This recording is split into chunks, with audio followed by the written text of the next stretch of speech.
មកថ្ងៃហ្នឹងមកមើលជីវិតស្ត្រីមេផ្ទះម្ដងជាមួយនឹងកូនត្រេនសេរីបញ្ញាចេះពីថាបើក្បាលមកមិនតាន់ទេគឺមានជីកាជាទីឡែតឡើយតែសារតែមីងចាប់មួយទឹកចឹងថ្ងៃហ្នឹងខ្ញុំចំណាយពេលមកព្រឹកជាមួយនឹងគាត់តែសារតែម៉ាក់របស់គាត់ទៅធ្វើការចឹងខ្ញុំតនេក៏ជួយមើលគាត់នៅផ្ទះទៅហើយជាទូទៅពេលដែលគាត់ភ្ញាក់ព្រឹកឡើងគឺយើងនាំគាត់លេងសិនបន្ទាប់ពីគាត់លេងមើលស្ទុះហើយក៏ឲ្យគាត់ញ៉ាំបាយតែពេលគាត់ញ៉ាំបាយនេះខ្ញុំអត់បានថតទេតែសារតែពេលហ្នឹងខ្ញុំភ្លេចហើយ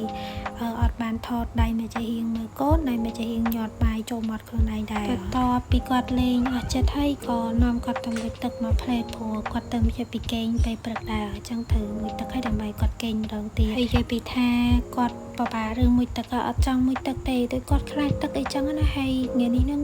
ទៀតខ្ញុំនេះវេទនាណាអើយមើលកូនឲ្យគេឲ្យកូនគេស្អីញ៉ៃញ៉ៃទៀត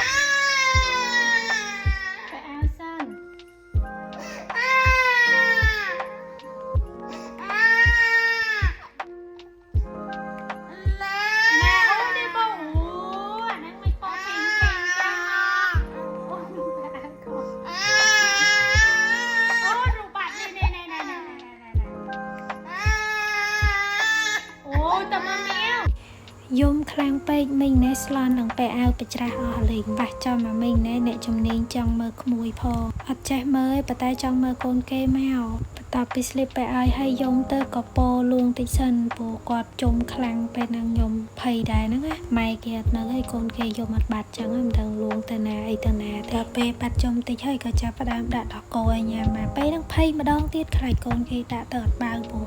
គាត់នេះមានបញ្ហាមួយគឺអត់ចង់បើកដោះគោទេតែហេងឲ្យពេលហ្នឹងប្រហែលជាគាត់យំហ្នឹងគាត់ខឹងយើងផងហើយគាត់ឃ្លានផងគាត់មួយគេងផងដល់ពេលដាក់ដោះគោទៅបានផលមែនដំបូងគាត់រៀងអត់ចង់មកមិនចឹងតែយើងលួងណែណោះអីតែចម្រៀងអីស្ដាប់ទៅក៏ព្រមមកទៅអញ្ចឹងសរុបទៅម៉ែដោះថ្ងៃនេះជោគជ័យឬមួយទៀតហើយគឺកូនព្រមបើកដោះគោបន្ទាប់ពីឲ្យគាត់បើឆ្អែតហើយត្រូវឲ្យគាត់តែឲ្យគាត់គេងអញ្ចឹងណាដើម្បីគាត់គេងទៅយើងមានពេលធ្វើនេះធ្វើនោះទៀតហើយពេលហ្នឹងម៉ែដោះចង់តក់ល្វើយដែរហ្នឹងតែសារតបានញ៉ាំកាហ្វេញ៉ាំអីជេទៅពេលព្រឹកអញ្ចឹងគឺគេចេញទៅអស់ត្រូវមានម្នាក់ respond នៅផ្ទះមើលក្មេងមួយហើយជាមួយនឹងដាក់បាយធ្វើម្ហូបអីពេលដែលថ្ងៃត្រង់គាត់មកវិញអញ្ចឹងណាព្រោះមក11ហ្នឹងពួកគាត់ខ្លះចេញពីធ្វើការហើយក្មេងៗគាត់ចេញពីរៀនអញ្ចឹងគាត់ត្រូវញ៉ាំបាយញ៉ាំអីដើម្បីទៅរៀនតទៀតអញ្ចឹងណាអញ្ចឹងអ្នកដែលនៅផ្ទះហ្នឹងគឺថាដាំបាយផងធ្វើម្ហូបផងមើលកូនផងអីចឹងទៅតែថ្ងៃនេះវេនខ្ញុំអត់ត្រូវធ្វើម្ហូបទេដោយសារតាមានបាយដាំហើយ